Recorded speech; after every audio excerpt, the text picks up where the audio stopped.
What an interesting day we're having. Let me stare you guys right at the sun up there. Got a crane coming out here to change the billboard. I guess the hurricanes broke it.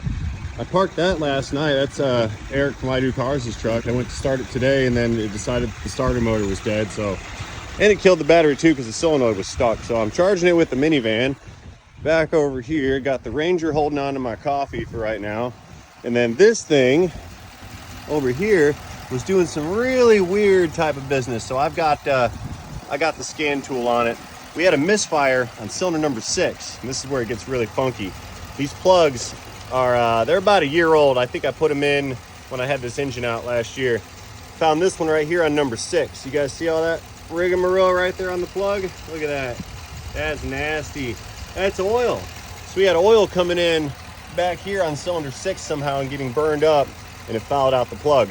So we threw a new one in it, checked misfires. We found a bunch of misfires lingering on number 1 over here. Couldn't figure out what the deal was. So I went ahead and did what I normally do, and I pulled up fuel trims.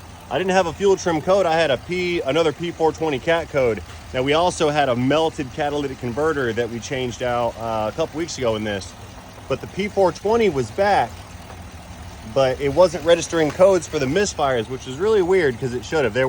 Number 1 was just not firing and number 6 was not firing. Anyway, so I pulled up fuel trims. I'll show you guys what I found here. Let me do the graph business. So fuel trims are what the ECM uses to adjust overall long-term and shorter fuel term fuel measurement adjustments. What we're looking for is a value between positive 10 and negative 10.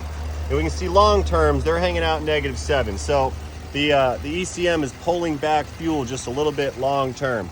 Short terms are doing what they should be. What I had found is right here. Watch this. I'm going to take this cap off. Huge vacuum leak, right? And we see that on the graph.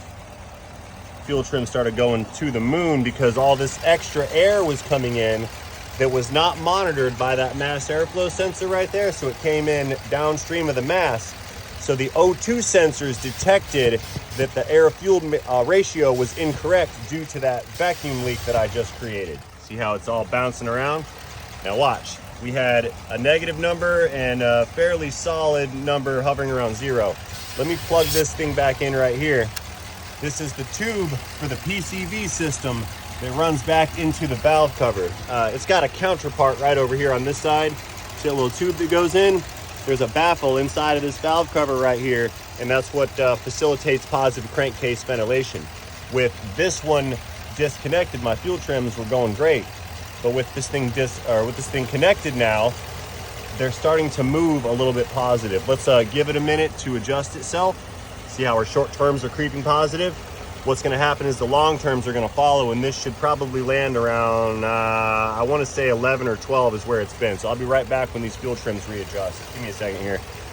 The time is 12:31 p.m. according to this clock. That's not accurate, but we're just going to give it a time measurement to see how our fuel trims tick up. It's still 12:31 according to the clock. We've moved up to positive 5 on our long terms. As soon as this thing crosses the threshold of 10, that's how we know we're out of range. So I'm gonna keep giving it some time to keep creeping up. See what she does. All right, walking back out. It's been many minutes. 12:46 now on the clock. Look at our long-term fuel trim now.